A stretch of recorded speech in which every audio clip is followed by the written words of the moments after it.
For cheap D2R items, visit aoeah.com. You get 3% off with the code Arreat. Check the link in the description. Hello and welcome everybody. In today's Hall of Fame video, I'm showcasing a true Paladin heavyweight champion who's already won lots of tournaments. In the past, he stomped opponents into the ground with his low mallet, so they just woke up in the catacombs beneath the inner cloister. Eric is from Sweden and a true Diablo 2 veteran. He's been playing since LOD came out, and his favorite classes are Paladin and Barb. In the community he's also known for his administrative work for the AOW community, and from time to time he organizes tournaments or tosses some goodies into the prize pool. So much love and respect to him at this point. Just recently Eric updated his Paladin build, and the new setup is absolutely great for a showcase. Let's start with the weapon. It's an ethereal Lolo Fool's Etin axe with 281% ED and 40 IAS. The 6 affix roll adds 6 max damage, so on this rare item all 6 affixes are what we look for. That puts this weapon way up there. I only know one weapon that could be stronger, the legendary Wraith Crack, which we'll hopefully see in a future Hall of Fame episode as well. Also immediately noticeable, Eric's Paladin doesn't use a Storm Shield. Instead, it's a rare Vortex Shield with high defense, deflection mod and 2 open sockets. It also rolled 43% ED and 100 AR as auto affixes, and it is socketed with IAS ED jewels. You don't see a shield like that every day. It definitely makes the build stand out. To have enough damage reduction, the build uses an ethereal shaft stop.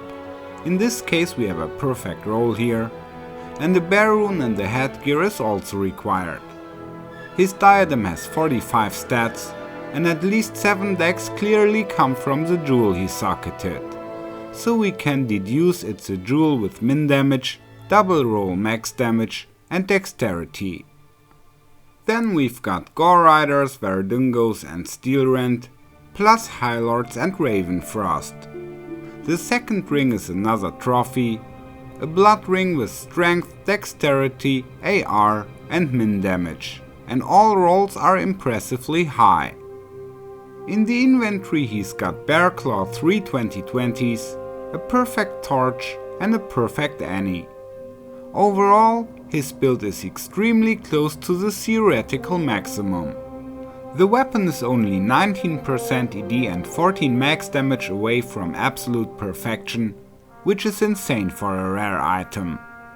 The shield could have more defense with ethereal and self-repair on it of course, and the other items could squeeze out a few more stats and def, but not much at all.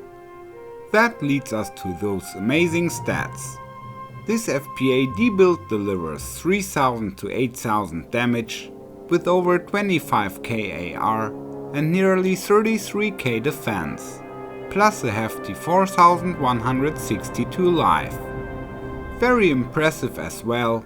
Thanks to the Lolo weapon, this setup has 92% deadly strike. With an armored, he could easily push that to 100. For playing the non-tap format, Eric only needs to swap 2 items. He replaces the rare Vortex Shield by a nearly perfect Phoenix in a 15 ED base. All relevant stats and mods are max here. Swapping the shield costs him 30% IAS, but since his FPAD setup was overstacked by 10%, 20% from the gloves are sufficient yet. And those he has are strong. They hit all affixes, and aside from life, all rolls are quite high. Phoenix adds massive damage, so in non-tap matches he reaches over 9000 max damage.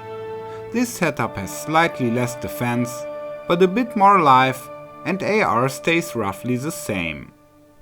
The fact that only 2 items need to be swapped is super comfortable, but Eric still has to use tokens.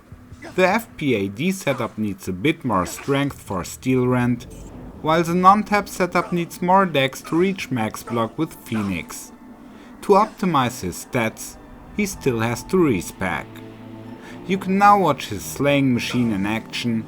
I say goodbye, take care and see you soon.